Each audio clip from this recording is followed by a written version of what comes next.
Hi, I'm Rhonda Pick, Managing Editor with Pig Health Today. Joining me is Dr. Peter Davies, Professor at the University of Minnesota.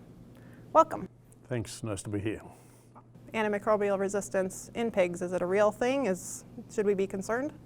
There's definitely a lot of concern in the human community because they are facing with the emergence of a lot of clinically important antimicrobial resistance in the human population. On the animal side, we do a lot of antimicrobial susceptibility testing. We know that there are resistant organisms in the pig population, but the problem actually of dealing with clinical problems because of the antimicrobial resistance in pig pathogens is not on the same scale as it is in the human population. There's a lot of reasons that may be the case that really haven't been explored, but we really only have probably a couple of organisms, E. coli, the one we talk about the most, where resistance is, can be a clinical difficulty in some situations. For the most part, we don't have a lot of clinical problems with antimicrobial resistance in the pigs, and studies looking at resistance patterns in swine pathogens for the most part have shown them to be very stable over the long time. So we don't really have much evidence of increasing resistance to antibiotics in swine pathogens themselves. So you briefly mentioned E. coli as one of the primary concerns in pigs. What would be some other examples? From a pig health perspective, Streptococcus suis is another organism that's talked about, and that is, an emerging. It's very old, but it's emerging more as a clinical problem recently. So that's one organism. And on the other side, perhaps the second organism from the intestinal point of view is salmonella. Clinical salmonella infections happen in pigs as in people, but they tend to not be that common. Often there's other factors that make the pigs susceptible, but there's particularly certain serotypes of salmonella where there are multiple drug resistance, and that the patterns change a lot over time because the serotypes tend to change over time, and the resistance is very often linked to particular serotypes. So we do see some multiple resistant salmonella, and as I said, it's really a relatively unimportant problem, except in individual herds rather than across the industry, but also it's of particular importance as a major foodborne pathogen. So I think the concern over resistance in salmonella is probably still even greater from perspective, public health concern than swine health concern. But again, with E. coli, they're probably the two where multiple drug resistance can appear and potentially problematic. How has the way that we evaluate antimicrobial resistance changed over the years? Yeah.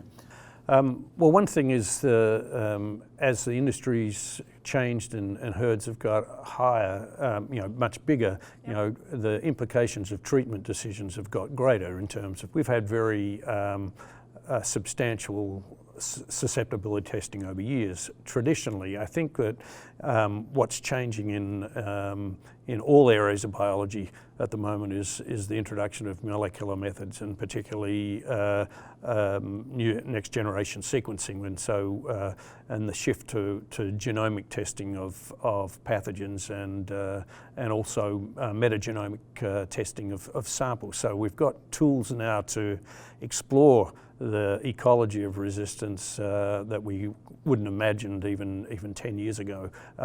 We're still in the learning phase with those. I think most of our susceptibility testing will probably continue to be based on phenotypic testing of pure cultures from diseased animals, because that's what we're interested in. We're a long way from really understanding those relationships, but new technologies are going to take us a long way in the next 5 to 10 years. The Veterinary Feed Directive was implemented in 2017, which led to a decrease in antibiotics in feed. How have you seen that evolve as far as impact on antimicrobial resistance? I think it's too early at this stage to be able to answer that question, and we may never directly answer that question. So certainly the regulatory changes that came in place in 2017 have been associated with, substantial drop in sales of antibiotics in the food animal industries of the order of a third or so.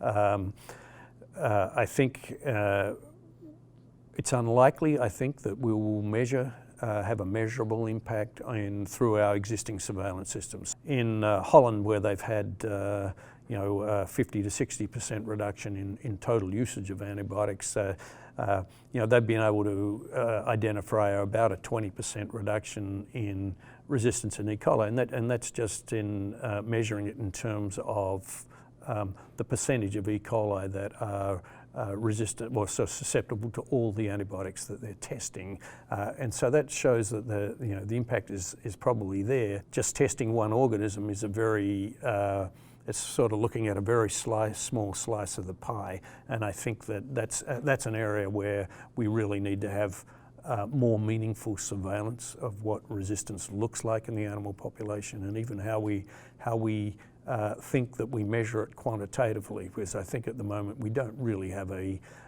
agreed mechanism for saying, if we're going to measure resistance as a quantitative element in an animal population, what are we measuring?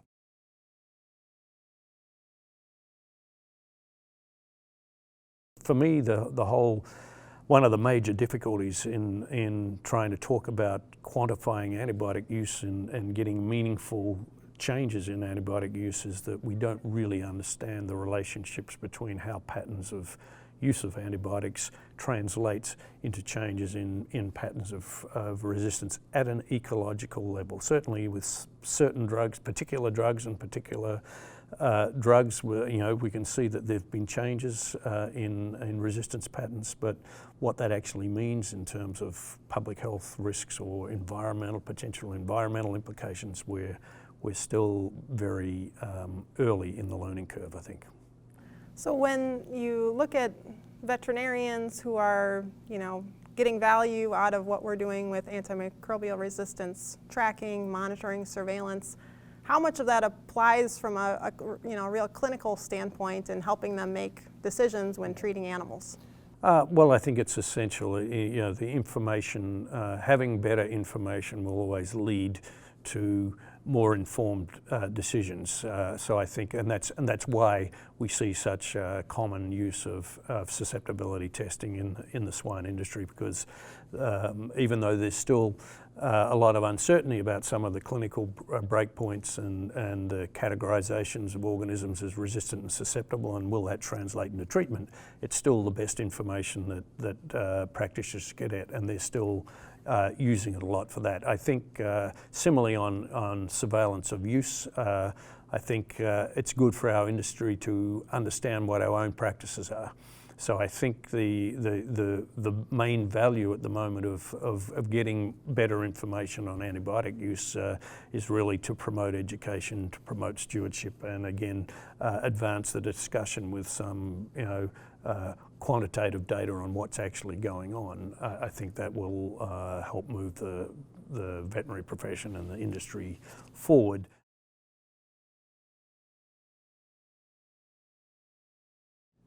On a separate note, what are you hearing from producers as far as when they get into conventional production versus raised without antibiotics or no antibiotics ever?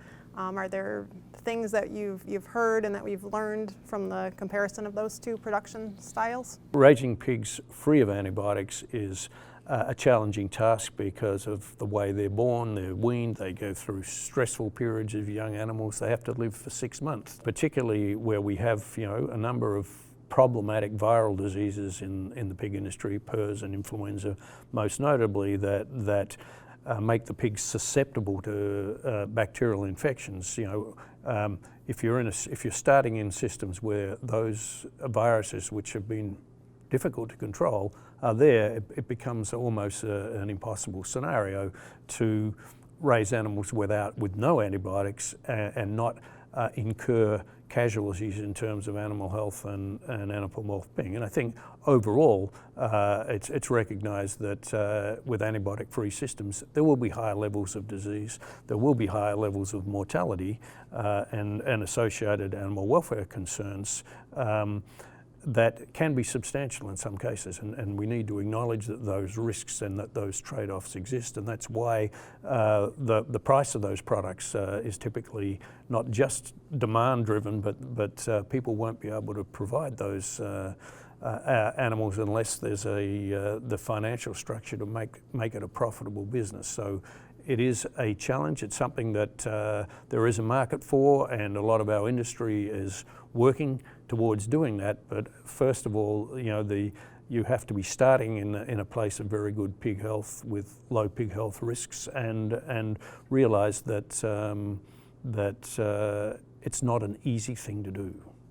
I think that's one of the points of general misunderstanding, in that over the course of the last 25 years or so that I've been in the US, most of the industry has changed a lot in terms of its structure and its operations, and most of those changes have been driven towards improving animal health and all in, all out production and single source production. So the industry has worked really hard, and even air filtration systems to control. There's been a lot of investment going into biosecurity management to do all of the things that will try and sustain pig health and reduce risk of infection disease, and secondarily the need to use antibiotics. So I think that's something that's important to communicate, that the industry hasn't been sitting here doing nothing, relying on antibiotics, but it has put really substantial restructurings gone into preventive measures. So I think that's an important piece.